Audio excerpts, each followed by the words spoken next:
Chaque année, nous envoyons de toutes les couleurs, balles honteux des sommets internationaux, sommet Russie-Afrique, USA-Afrique, Japon-Afrique, Chine-Afrique, Europe-Afrique, France-Afrique, Inde-Afrique, Turquie-Afrique, Corée du Sud-Afrique, Italie-Afrique, et la liste s'allonge. Il est scandaleux de voir les dirigeants de tout un vaste, grand et riche continent se bousculer pour répondre aux convocations d'un seul pays au tribunal économique, politique ou environnemental de ce dernier. La scène internationale est devenue un théâtre, une mise en scène humiliante et tragique où les dirigeants des 54 pays africains se culbutent pour répondre aux convocations, non pas pour discuter entre égaux, mais bien plus dramatique. L'Afrique dans toute sa diversité, sa grandeur, sa genouille, quémande et se met au gadabo pour recevoir des ordres.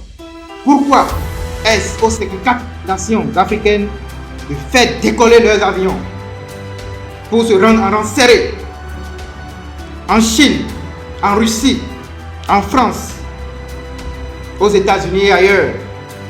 Pourquoi l'inverse n'est-il jamais envisagé? Cette absurdité résulte directement de la fragmentation du continent, de sa division. Faute de parler d'une seule voix, l'Afrique reste vulnérable face aux grandes puissances qui l'invitent, non pas pour écouter, mais pour imposer. Ces sommets ne sont que des parodies où l'Afrique joue le rôle de spectateur passif dans son propre destin. Les puissances extérieures y déploient leur stratégie, non pour développer le continent, mais pour l'exploiter davantage. Réveillez-vous, peuple africain! Un capitaliste n'a jamais désiré la concurrence. Sur cette terre de prédation, dans cet univers impitoyable, le monde n'existe pas. Chaque fois qu'un capitaliste sourit, fait la cour ou invite un pauvre à sa table, c'est toujours dans l'intention de le dominer, de mieux l'exploiter. Réfléchissez un peu. Vous appartenez à un monde où le plus faible est dévoré par le plus fort. Le monde n'a de regret pour personne. Le Dieu qui a créé le lion est le même qui a créé la gazelle. Si l'Africain ne se bat pas pour sa souveraineté, les autres se battront pour le contrôler. C'est tout à fait normal. Derrière les poignées de main et les sourires se cache une lutte acharnée entre les puissances elles-mêmes de stratégie géopolitique.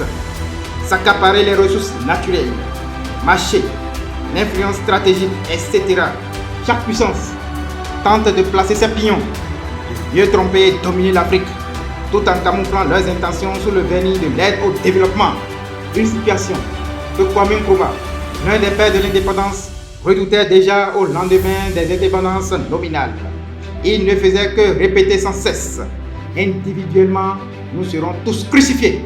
Il avertissait déjà dans son livre L'Afrique must unity, l'Afrique doit s'unir, que la balkanisation de l'Afrique est l'un des outils les plus efficaces du néocolonialisme.